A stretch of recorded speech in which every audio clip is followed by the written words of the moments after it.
It's all fun and games till someone gets shot. Hey Moon, Nakatsu just tweeted about an emergency patch next week. Oh, he's actually real tweeting. Hold on, this ain't no just one tweet. Okay, let's take a look at what he's talking about. Regarding the reports we received before and after the release of Tekken 8 version 2.03, so this is Fakumram.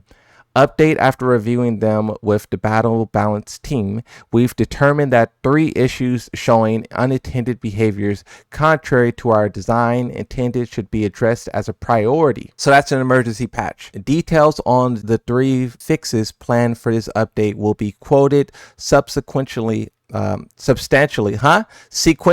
in this thread. Larry has donated $1.99 and says, have a good one, y'all. We are currently working on fixes and testing in the development environment, and we expect to release an emergency patch update sometime next week. Once the exact date is confirmed, we will announce it via the official Tekken account. In addition, other reported issues are also being reviewed with a view to addressing them starting at 2.05, scheduled for release in September. We appreciate your patience and continued support of Tekken 8. This tells us a couple of things. One, we know this update, as you see here, is 2 summer outfits will be available. The Seaside and Beach Fun packs will be available in 2.04. So these are buyable skins that will be separated male and female, and it will be in 2.04. But next week we're going to get update version 2.04. I don't think the bikinis and swimsuits are going to be in 2.04. I think that's going to be in 2.05 because 2.05 is going to be after Evo and it's going to be after some of the major tournaments, which is when they would probably add some of this stuff. Now let's look at the next tweets here that he is actually talking about.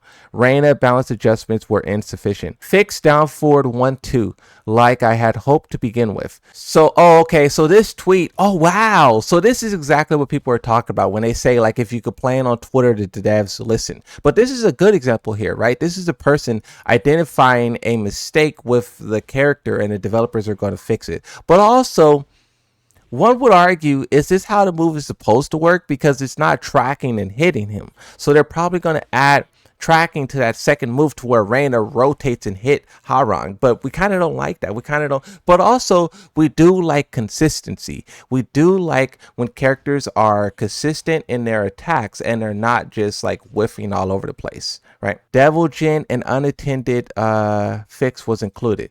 So is this the thing that Nee was responding to, where Devil Jin has this combo and the ender whiffs? Yeah, that ender right there. And we thought this was a stealth nerf. Nee was very upset on Twitter about stealth nerfs, but it seems like this was just actually a bug and not actually a stealth nerf, and they're going to fix it, right? And then you have this one as well, where it probably shows a similar thing where the combo ender doesn't work.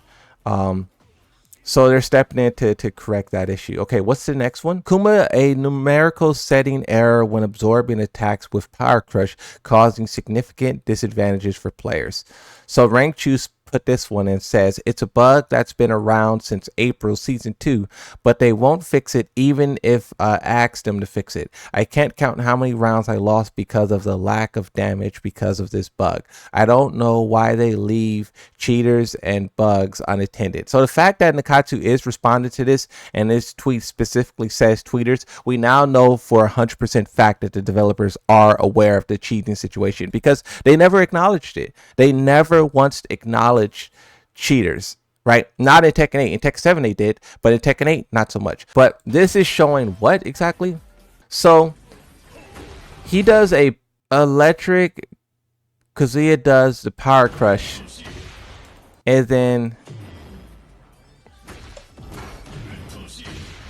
I don't get it. I don't get what's happening here. I don't know too much about Panda or Kuma or the Bears or Power Crush or Damage to understand what's happening, but the developers do, and they're stepping in to fix it. So that's good. Since Nakatsu responded to those things, you have other people in the comment section saying, this move is mostly inconsistent in Tekken 7, but now it's borderline unusable.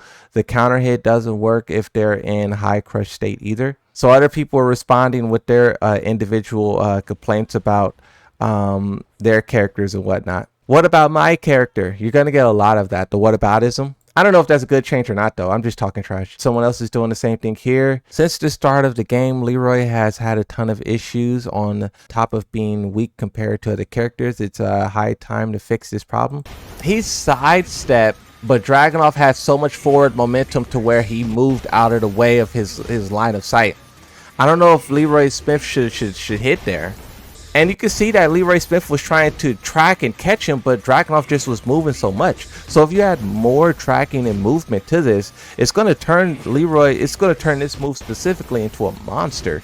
I'm not saying don't do it, but I'm just saying like how it could go wrong, because we've seen things go wrong in the past before, right? While we're on the topic of complaining about stuff and the developers doing an emergency patch, I feel like I've been doing the Yoshi players a disservice, bro. Like, I'm a Yoshi main, but when I make these videos and talk about these things, I really don't go that hard into the Yoshi bias. But Yoshimitsu has a lot of issues, bro. He has this other screw move, which I never use, and this is exactly why. You see multiple different examples of this move not working on the wall there, not working there. This other Yoshimitsu is going to do it right there. It doesn't work. Like, this is why I don't do this move, because this move is just terrible. It doesn't work at all. And then you have that move from Yoshimitsu, back turn. So many times where I try to, that's a hard wall break too. If you do that back turn and you hit all three, it breaks the wall. And that's why he went for it there, right? But you can just see these weird things here where Yoshimitsu has like range difference, hitbox issues. And the reason why a lot of this stuff was never called out, because Yoshimitsu was so broken in season 1. And talking about something like this in season 1, people would be like, they would you know, chase you out of the room with a pitchfork. Look at this one. So back to 2 whiffs right there, and then 1-1 whiffs, right? Yoshimitsu is one of the most buggiest characters in the game, bro. It's just not spoken about. Like, look at that. That's the thing I was talking about right there. It still happens, I guess. It hasn't happened to me in quite some time, but it happens. But look at all these issues. Look at all these issues. All of these come from my musician. Is this happening again? Wow, again. You could really just scroll on iMusician's Twitter and just see all of the flaws with Yoshimitsu. The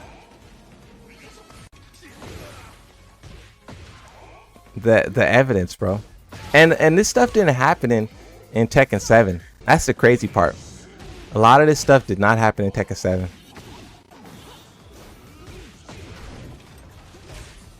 And you know, the fact that this is happening so consistently with iMusician, who's the best Yoshimitsu player on the planet, that basically shows you how like every Yoshimitsu's dying to this. If the best Yoshi to ever do it is like having this much a problem, what do you think the Moonsault Slayer is doing? I think this is just him trolling, right? This is some low unblockable trolling right here. Yeah, low unblockable trolling. But it's those type of clips why Yoshimitsu doesn't get highlighted, because you see a clip like that, you know? Yeah, so an emergency patch is confirmed.